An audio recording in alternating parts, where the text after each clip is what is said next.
大家好，欢迎来到快乐手工。今天呢，我做了一款手机包。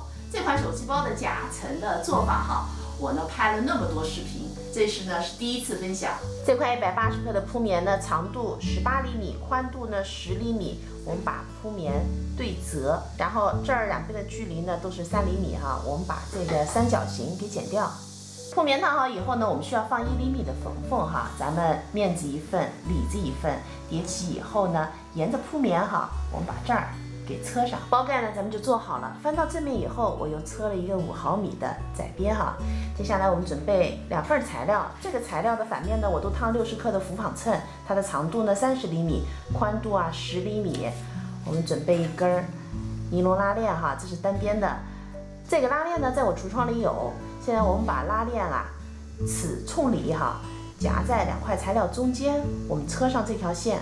翻到正面以后呢，我们再车一条2毫米的窄边。现在我们把它们这材料对折，然后装上我们的拉链头。这款尼龙拉链呢，最主要是用在内袋里边。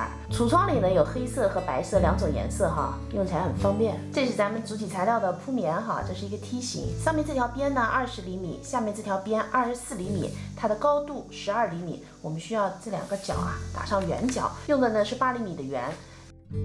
铺棉剪好以后呢，我们把它烫在材料上面哈，咱们面子2份，里子是2份。我们在面子的正面呢，先固定上我们刚才做好的这个包盖中心线呢对齐，我们这样车一条线，盖上另一片，我们把这条边给车上。里子上呢，我们需要做一个夹层，夹层的材料27厘米长，宽度呢是20厘米。我们把这个材料对折，放在咱们的里子上面。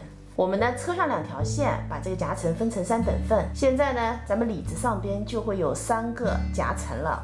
我们拿出刚才做好这个有拉链的夹层哈，我们把它搁上去，然后这条毛边呢，再把它对齐，盖上另一片里子，车上这段线，然后把多余的呢给剪掉。这是咱们做包口拉链的材料哈，面子上呢烫了一个铺棉，铺棉长度18厘米，宽度呢1厘米，放了1厘米的缝缝。咱们这根拉链长度是23厘米哈，我在一头呢窝下来，然后车脸线呢固定了一下。